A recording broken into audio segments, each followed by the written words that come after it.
Hello, class. So some of you missed today's lesson about how to create your outline. So please take a moment and I'd like you to gather the following materials. First thing I need you to do is make sure you have the Step 6 outline paper that you picked up in the bin today. If you were absent, you can go here. What you can do is go to our website under Grade 11 Course Information. You can click on that and scroll down to Research Paper Documents.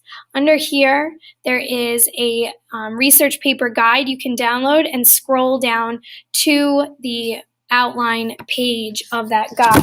The second thing you need is the scoring sheet. Now, if you weren't here today, you don't have this, so you can download it. It's saved just underneath that document here under Outline Score Sheet. So I'm going to download that so I can speak about it in a minute.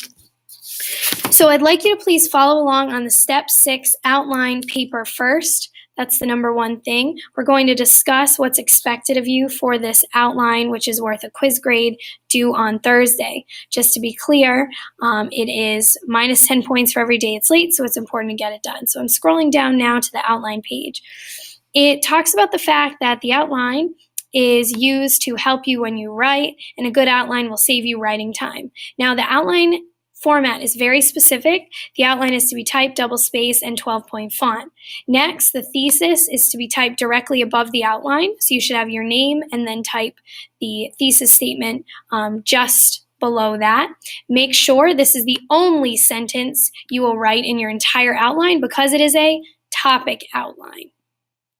So every line item that you write must be a topic, not a complete sentence. Then this gives you the arrangement for the parts of the outline.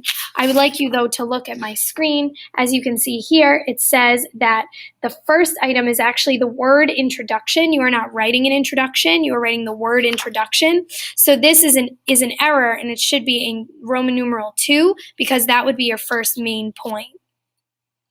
After that, it talks about how you're supposed to format this outline.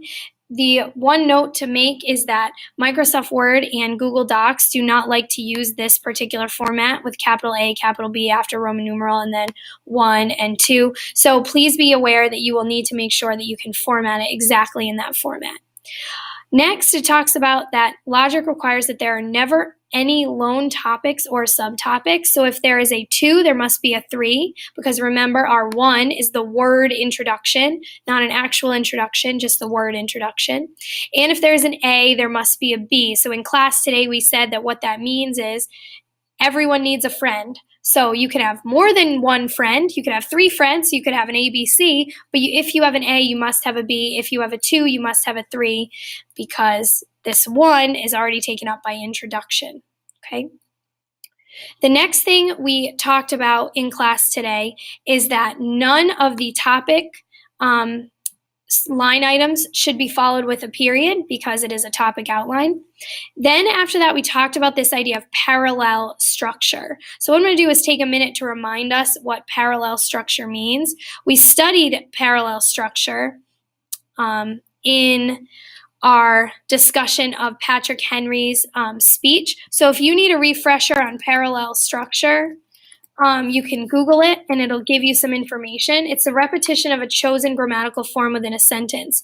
So in this case, we are going to be looking at how, for example, line items 2 and 3 follow parallel structure because they both start with the word Hamlets, okay? And then we see, again, this is a noun topic outline. They use nouns throughout. But you can see how they follow this particular parallel structure. Also, you could use parallel structure if you began your outline, your A, for example, with a verb, and then you followed with another verb for B. So as long as the phrase begins with whatever you started with in that line item. For example, I did this example out today.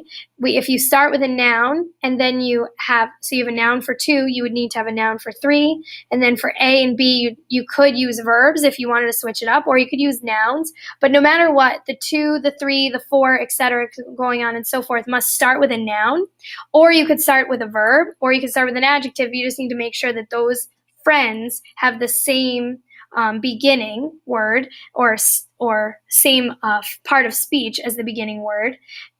Same with the A and B underneath a subtopic. You must make sure that they have the same type of part of speech phrase. And then same with the ones and twos underneath another subtopic. However, if I had A, 1, 2, and these started with an adjective, and then I had B, 1, 2, and these started with verbs, that's fine. Please see me if you have questions about this, but that's the basics of that part of the parallel structure.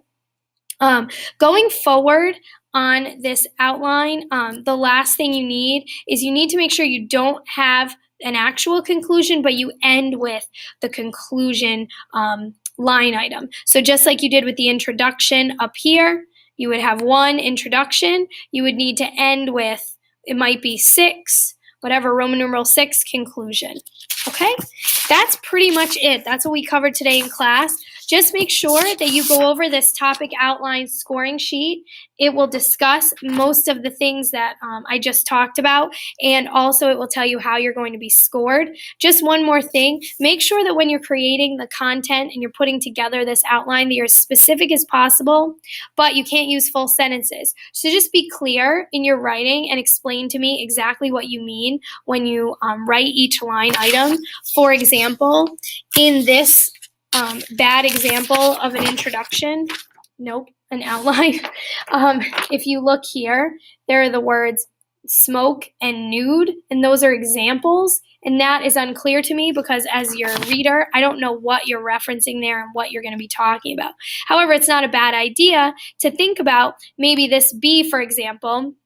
If you look here, B could be a body paragraph on its own if the 2 is the main topic, and then underneath that is the subtopic or a body paragraph. So sometimes we think about a thesis statement as having 3 main points, which I did not require for this essay.